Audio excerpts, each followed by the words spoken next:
peuple a continué à qui Kabila a sous président. Par rapport à l'article 5 de la Constitution, où il est que tout pouvoir émane du peuple. Tout pouvoir émane du peuple. Yo comme lingo vandanet yo ganga filme yo nan. Babiloko batu bazoye bate tina tozolo ba. Ba mais batu tout balinga na miki. La guerre sera longue. Mais ça terminera dans la chambre de Kabila avec Olive. Et le peuple a toujours gagné. Yo sommes un peuple a perdu.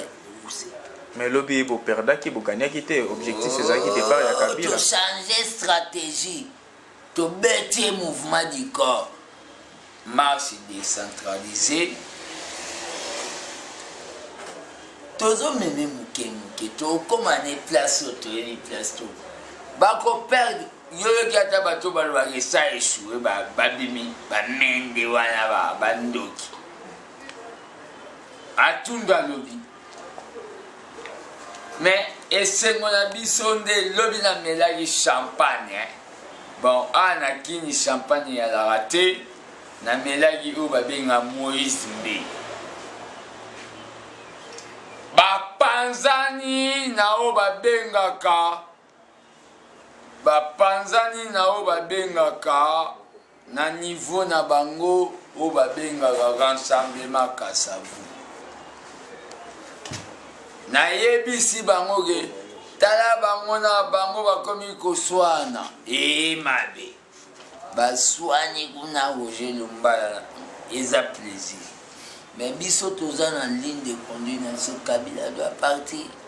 Mais doit partir quand? Parce que doit partir on bandikala kotuna ngate yoza togolais.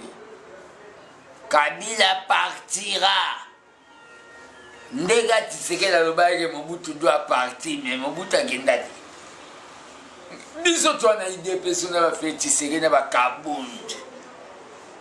Tozana na ba rebels. Yo moni biso tozana nzala. Ata to mati ba komi. L'essentiel to vivre nzamba pesa sopema. To bimaki na ba sango. Oh, IDPS et Sili et comme Kangamana Bassamo, non, IDPS et Sili. Moutazon loba même cause Nabino. Oh, boy, l'église au milieu du village, Naboyango Moutalobam. L'église doit être du côté du peuple. Thèse Nalabili. On peut contredire les thèses des savants, non? Mais Bana Potole Bisoto Beta. Binobo beta rappelé comme na Guinée les 16 tu as la troisième round na Kabila tu rythmé l'issous. Après troisième round on a évité surtout comme la cinquième yeto bete kaba mouvement du corps to benga aurait fatindé à l'oreille. Les pouvoirs de les pouvoirs de bon réfractaires de qui basent déjà qui péléquent. Voilà c'est fatigué Félix. N'a ce qu'on a dit mouvement du corps. Moi je suis chargé de couper ça tout besoin moral. Merci. Merci bien Combo Niate Faustin Ngila. Nous allons charger la mobilisation, propagande, encadrement dans l'IDPS. Donc le numéro 1 du département est Zalingaï. Oui, lobby Bossala qui échec parce que l'objectif est qui départ à Joseph Kabila.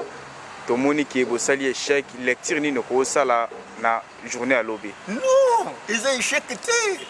Tout sali échec. Quand toute la RDC s'est mise debout, Boyoki partout, à travers toutes les provinces, population a télémis. Le message moko Kabila Aken. Mais Keïté, c'est ça que moi je dis. Non.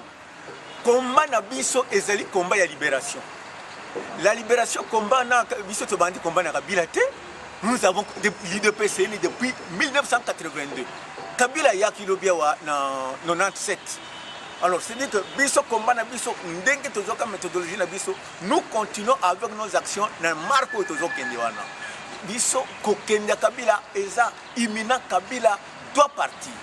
Kabila doit partir et le mot bolanda ki lobby Congo mobimba. C'est un message pour na bino bandeko bozana poto mokili mobimba. Na sepeli que bolanda ngai.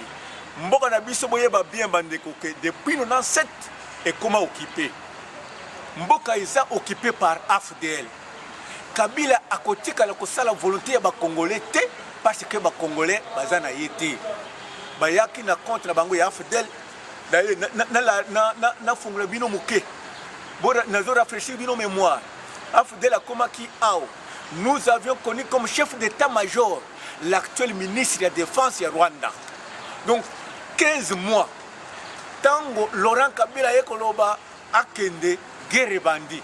Na kati ya guerre wana Laurent Kabila AFDL babomi Laurent Kabila qui était congolais ba effacé. Donc le pays est occupé kaka bango.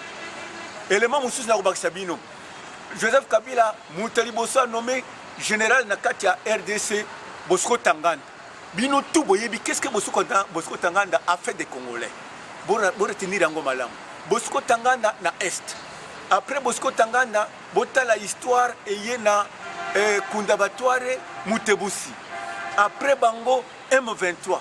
Et Boyebi, tout celui qui levait le ton, la tête contre le mouvement Wana, Boyebi quel était son sort. Tué ici à Kinshasa par Kabila. Donc c'est dit que c'est l'AFDL qui gère le pays.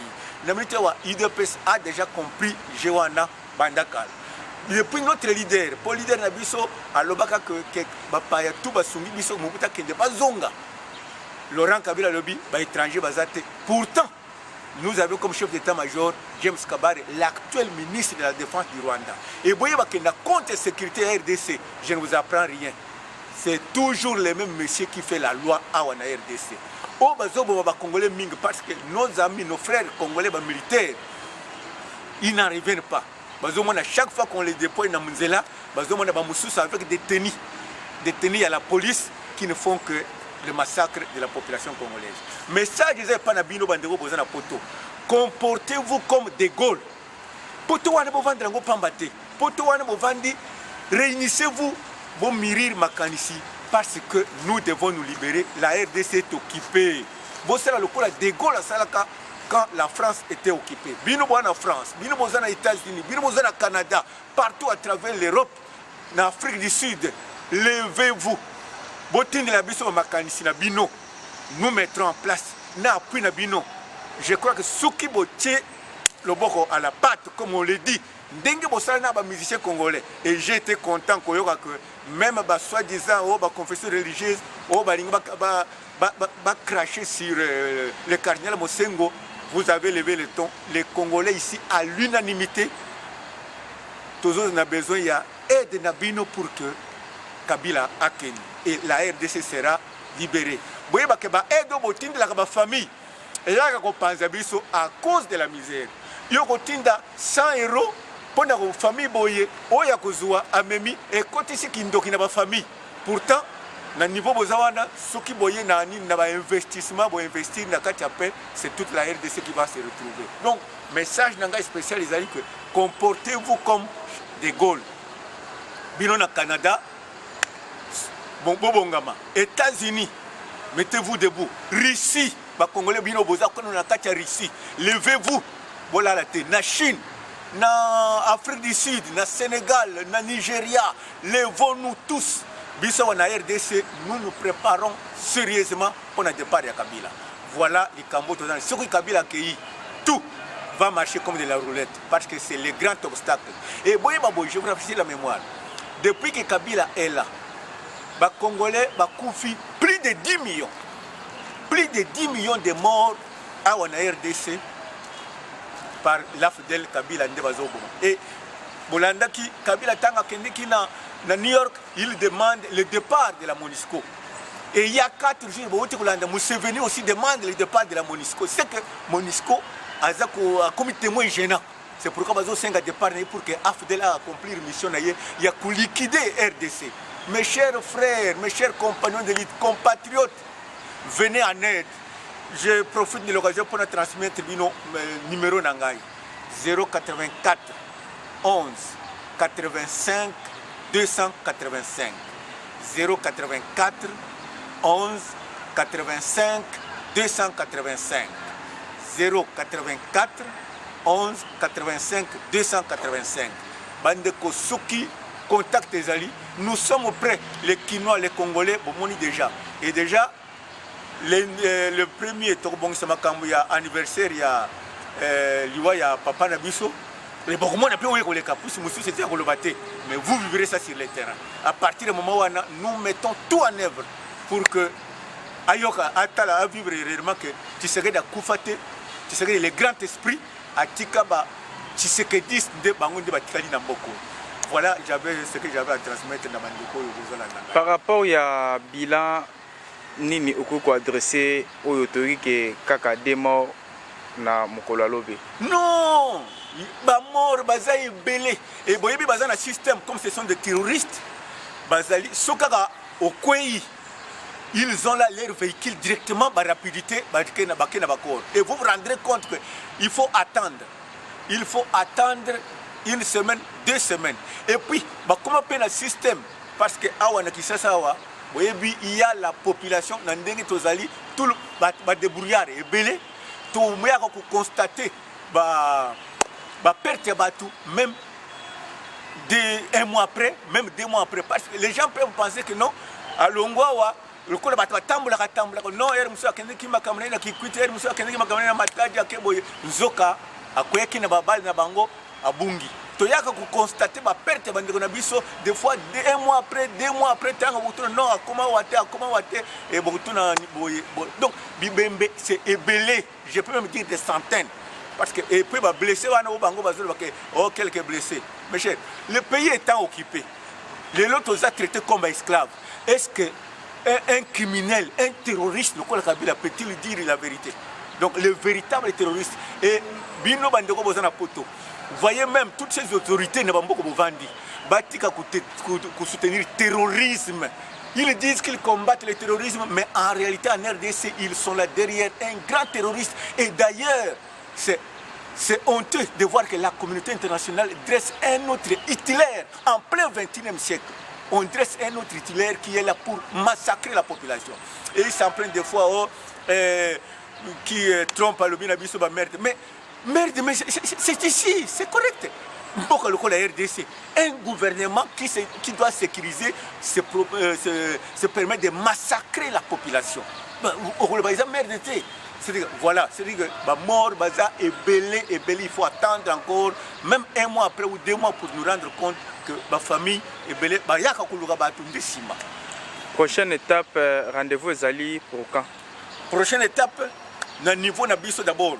Biso Nabiso, tout ça, l'anniversaire Nabiso, il y a Mawaya Papa Nabiso le 1er février, et ça événement. Na yebiso bino déjà que ça événement. Promesse, to sala ngona mosengo na gombe kuna. Tokolongwa kuna. Toyena biso tina ndako na biso wa isika tokovanda tokanisa Papa Nabiso. Yo timbela kaka ndenge koleka. Pona baye bazolo bakebozoko kasuko mobiliser te bokomi kaka pembeni na église message na suko kozana. Non, c'est que un esclave, qui est esclave, qui ne l'est pas. Tout Congolais est esclave. Congolais, tout a esclave. Ce qui est là, tu sais que tu le grand esprit. Donc, il avait combattu pour que le peuple congolais tout le monde esclavagisme. Et maintenant, mais tout Congolais qui a compris, parce que lui, c'est le chapeau, il y a un Congolais Mobimba. Maintenant qu'il y a un autre Congolais, même Bino Bissiko Bovandi, vous vous rendez compte que ce que vous faites là, pour mobiliser Awa, l'UDPS, c'est le parti le mieux organisé, le mieux implanté. Étape na étape, avec ça, il faut que je vous dise la vérité, la mort de notre leader était un coup très dur. Donc, c'est que nous avions perdu 70% de notre force. Et maintenant, pour nous reconstituer, d'ailleurs, à l'étape que nous avons franchir déjà 50%, la mobilisation beaucoup vivre en gros déjà à partir du 1er février. Et puis, après le 16 février, nous allons lancer maintenant où il y a beaucoup vivre en gros. Merci, mon amboka. Je vous en prie, merci beaucoup. Oko d'abord ko se présenter na baïnyo so bazolanda yo na baitando. Komona ngai eza Paul Mutombo Sankara combattant, il y a IDOPES, et puis deuxième vice-président, il y a force défensive IDOPES. Nini eutaki kokomela yo soki okorelate biso histoire po tomoni ozalaki na biso te pendant un bon moment? Non, ezaki le 16 juin, il y a 2017 na ba 7h du matin. Nazali kobima na ndaku, nazokende na ville. À ma grande surprise, namoni bato moko en tenue civile bien armé, encerclé ngai, et puis baye wana ba braqué nga ba arme, ba enlevé nga mbala moko ba tchenga na jeep, destination inconnue. Na kewana ti ba torture na direction générale il y a renseignement. C'est là où je fais des jours. Wana kuna nde babandi ko intimider ngai, ko tuna nga ba question ba n'importe quoi. Nde esika ba memaki ngai na DGC ceux qui DGC direction na bango ya renseignement où ils en a 24 na sima ya direction générale ya Kanyama place Kanyama. Asala kamusala nde place nazalaki wana nasali 48 heures wana nde baye kozwa ngai batimi ngai na aner et pas Kalev wana nde nasali 6 mois na 3 semaines. Situation nini oyo okoki ko décrier na likambo ndenge wana? Mon situation ezaka na tozo vivre na état moko ya dictature. Talaka baye ba enlever mutu bazana ba preuve te bazo accuser na eloko te juste pour hasard combattant ya IDPS azo bundela mboka na ye baye kozwaye sans justice ba carcerner place moko boye pendant 6 mois justice te bazo torturer batukuna moyen te vraiment eloko tozo déplorer yango na pona justice na biso o ya Congo ezali sala musala vraiment malamu te. Lobi ozalaki déjà libéré au vivaki yango nini okoki koloba par rapport à lobi bosali échec to sera kaka peuple azala to sali échec tenande 1 ko Kabila keite batika kinga le 28 décembre je pense dimanche wana ya le 31 ezaki match ezaki na succès makasi mo peuple ezaki mobilisé bino moko bomonaki peuple azaki mobilisé abimaki libanda revendikaki ba droit na ye que trop c'est trop, il fallait bateau bakende alternance et ça les manamboka na biso.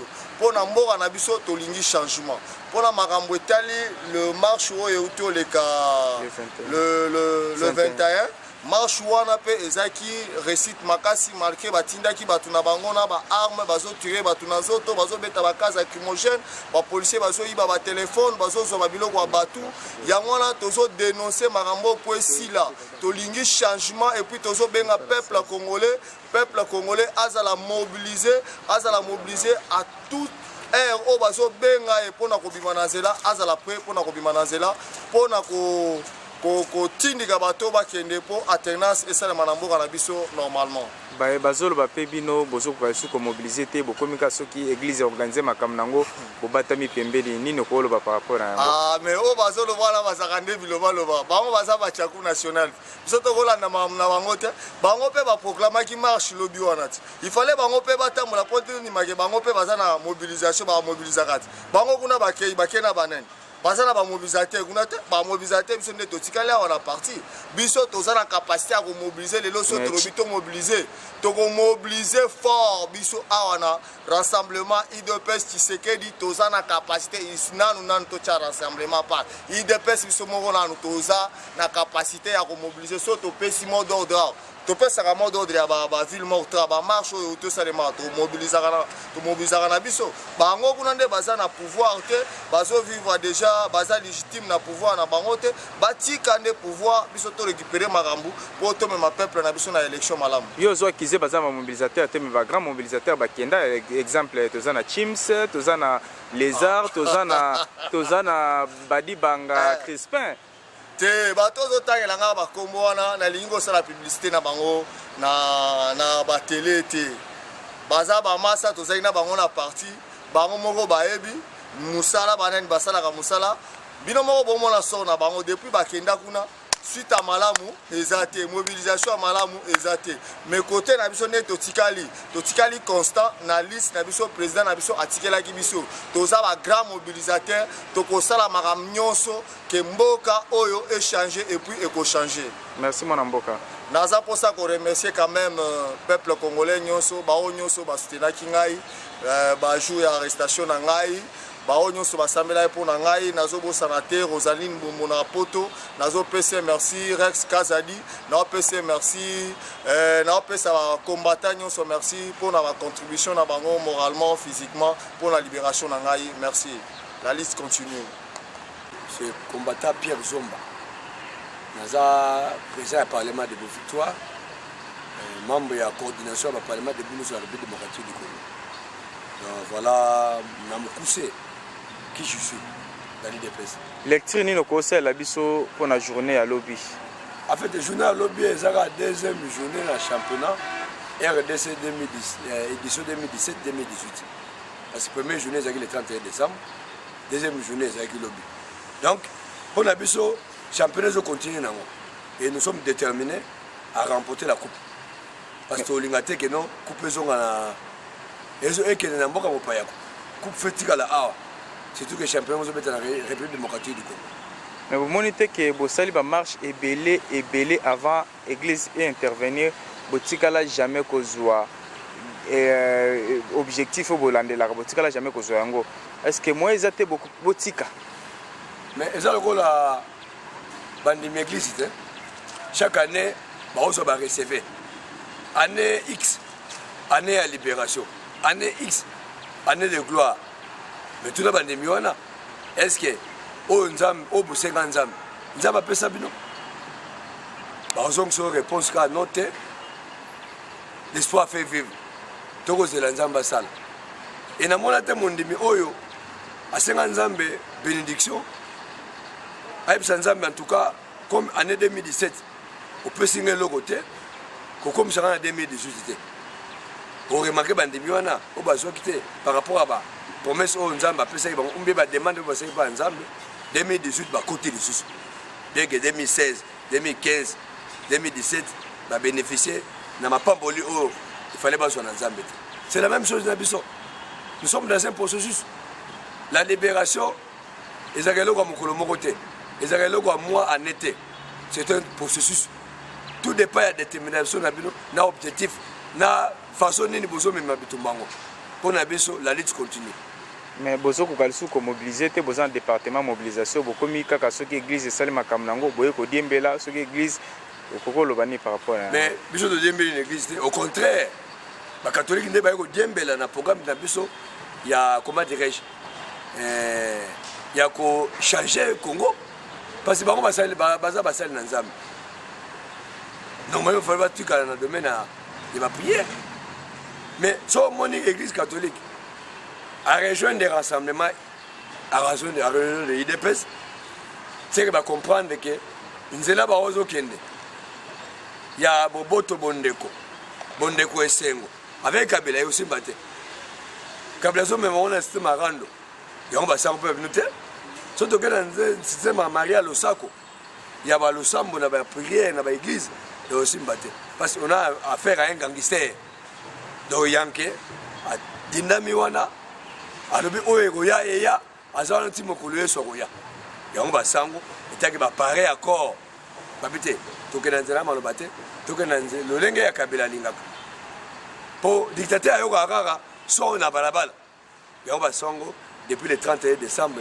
Va déclencher peut-être éviter plan B na bango banolo mais au biso de yebi ezaka ka ba rejoindre ba congolais na likanisi ya ko changer Congo na bango donc biso rassemblement de rejoindre les catholiques au compte catholique nda rejoindre de biso parce que ba ko se rendre compte oh IDP c'est ça l'évangile parce que un pasteur une église où ils ont s'occuper na social ba privé na été eza église té église où ils s'occupent de la politique et ça existé. Oh, IDPS, c'est le peuple d'abord.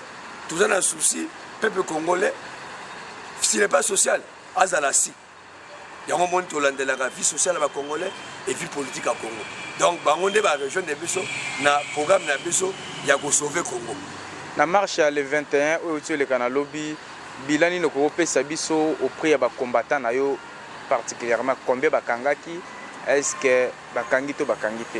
Nga mo personnellement nazaki victime po nazaki na Saint Gabriel la yolo après kolongwa kuna to bandi marche to marcher comme ça système ka gaz beta masase beta bachombo ebunga pona biso, c'était ça l'essentiel. To longo Saint Gabriel to kena Seama oya Mombele nde kuna nde ezalaki rando gaz au gaz masasi au masasi mais bato bazalaki déterminé ici quoi c'est que ils ont été obligés il y a ça la violence parce que bazalaka violent. Ils ont voulu même récupérer le Kyria chez Ama ya Mombele to s'interposer wana to évacuer Sango et moi j'étais victime. Bakanga de 11h à 17h. Torture ou torture. De Nazar ma bibi. Parce qu'on a affaire à des voyous, à des gangsters. Bazar ne soit il y a état de droite. Bazar ne soit démocratie. Bangoza qui yank le collègue yank. Voilà en fait bilan na kopé ça il y a eu des arrêtés. Bamsusu balalaki na bakankokolo. Mais toujours là de la paix to ba au juste to kangama e bongo. Po Likambango Salemi, avenue par avenue, commune par commune, quartier par quartier, paroisse par paroisse, à travers la République démocratique du Congo. Donc, côté arrestation, on est au Centre Bezate, c'est ça leur métier. Ils savent arrêter. Côté tuerie, il y a besoin de Bila, d'après la MONUSCO, je suis mort. Mais interpellation contre le bâté. À Cage, il y a plus de 200 morts, plus de 200 arrêtés. Donc voilà, Bila, on a représenté, des mois provisoires, hein, n'a pas source autoyoki. Mais Bissau pays de pèse, parce que action est au salama, parce que nous sommes des laïcs. Tout ça va catholique. À la demande de la comité laïque, étant que catholique, il faut participer. Il y a un mot remarqué, il y a des pèses, il y a un rassemblement. L'union fait la force. Et nous savons sur leur longuité. Où est le pas, il y a politique. Il y a des Congolais. Donc, tout ça dans le championnat, on a fait ces batailles. Voilà, en fait, on a repris ce comme Bila. Il y a deuxième journée à championnat, édition 2017-2018. Merci, mon Mboka.